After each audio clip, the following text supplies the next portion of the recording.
I am a follower of Jesus Christ. I have an opinion and I share it with you. I am the salt of the earth.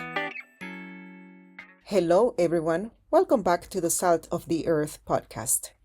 Here we stand, 11 days into 2025, and the shock of the year's opening seems to be a perfect encapsulation of the tumultuous times we have been navigating. We entered this new year with an unusual twist of the calendar, with Wednesday, Thursday, and Friday, aka WTF, marking the first 3 days, setting an almost surreal tone for what was to come. The dawn of January 1st was marked by tragedy in New Orleans, where a truck plowed through a crowd claiming 14 lives, leaving us grappling with the futility of such violence. Meanwhile, across the country in Las Vegas, an explosion involving a Cybertruck in front of the Trump Hotel shook the community, with the motives behind these two incidents still shrouded in mystery. These events, so early in the year, are a stark reminder of the fragility of peace and the pervasive threat of chaos.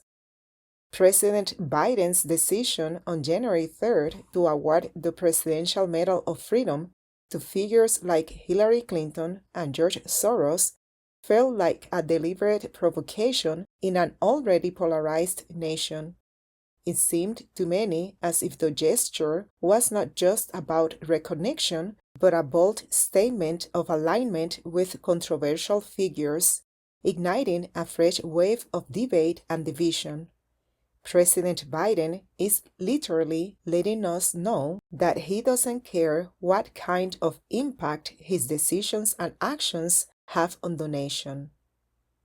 As we moved to January 6, Canada's political landscape shifted dramatically with the announcement of Prime Minister Justin Trudeau's resignation. This decision, influenced by internal strife, declining public support, and international policy critiques, was a significant moment. Interestingly, it coincided with President-elect Trump's provocative suggestion of incorporating Canada into the United States, adding another layer to the geopolitical narrative. On the same day, President Biden issued an executive action to permanently ban new offshore oil and gas drilling across 625 million acres of U.S. coastal territory. This move is not only seen as an impediment to economic growth and energy independence, but also as an indication that Biden really doesn't want America to win by meddling with President Trump's 2025 agenda. In an almost poetic twist of fate, Vice President Kamala Harris certified the election results, making history as the first female vice president to simultaneously certify her own loss. The tech world saw its own seismic shifts, with Meta's CEO Mark Zuckerberg announcing a pivot towards more open platforms for free speech and relocating the company's headquarters to Texas. I, for one, welcome this change, but I cannot help but feel skeptical about how long this commitment to free speech will last. California is engulfed with fires that are consuming thousands of acres, raising questions about the causes, whether natural, human-induced, or perhaps even orchestrated through means like direct energy weapons. The contrast between such destruction and some tossed quote, "An evil man will burn his own nation to the ground to rule over the ashes," resonates deeply. Governor Newsom and the leadership of the Los Angeles Fire Department's bad management have contributed significantly to the crisis. No water available to douse the flames, fire hydrants with no pressure, the dismissal of firefighters for refusing the COVID-19 vaccine, the redirecting of funds, and poor execution of firefighting strategies have all played into this disaster. Amidst these events, a legal victory was celebrated on January 9th when President Biden's Title IX rewrite was vacated, offering a beacon of hope for many advocating for traditional definitions of gender and fairness in sports. The cultural landscape was also stirred by revelations from Mel Gibson on Joe Rogan's podcast, where he discussed alternative cancer treatments, specifically mentioning ivermectin and fenbendazole as medications that cured stage 4 cancer in his friends.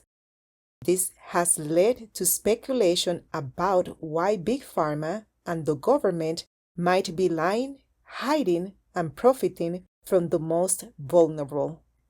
The same day, the nation witnessed a moment of civility at President Carter's funeral, where former Presidents Obama and President-elect Trump set aside their political enmities in mutual respect, reminding us of the potential for unity even in death's solemn presence. However, the following day was marked by legal proceedings against President Trump, resulting in an unconditional discharge, yet labeling him a felon.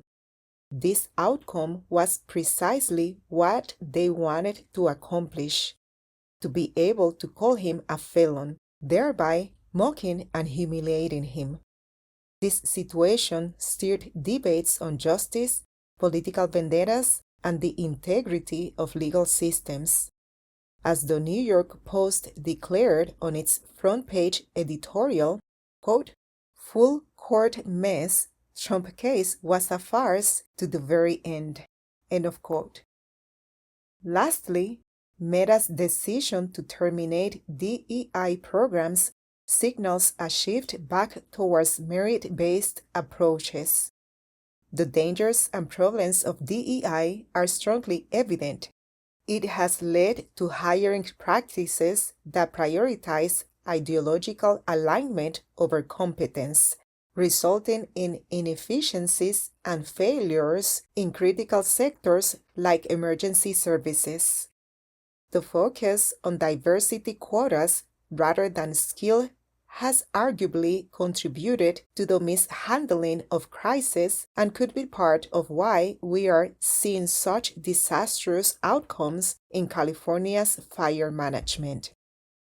In summary, the first 11 days of 2025 have been a tragic start with the New Orleans attack and Las Vegas explosion, controversial recognitions by President Biden, a significant political resignation in Canada, Biden bans drilling meddling with Trump's agenda, shifts in tech policy and location, devastating fires in California with evident mismanagement, legal and cultural revelations via media platforms, a moment of unity at a national funeral, contested legal outcome for President-elect Trump, corporate policy changes with Meta's DEI termination. As we move forward, let us keep the faith, maintain our vigilance, and exercise our common sense. Let us choose right over wrong, guided by the wisdom of Romans chapter 8, verse 28. And we know that in all things God works for the good of those who love Him, who have been called according to His purpose. This scripture invites us to look beyond the chaos, to see the potential for good, and to trust in the narrative of hope and redemption. In this light, let's navigate the complexities of 2025 with a heart full of hope and a mind open to the lessons each day brings.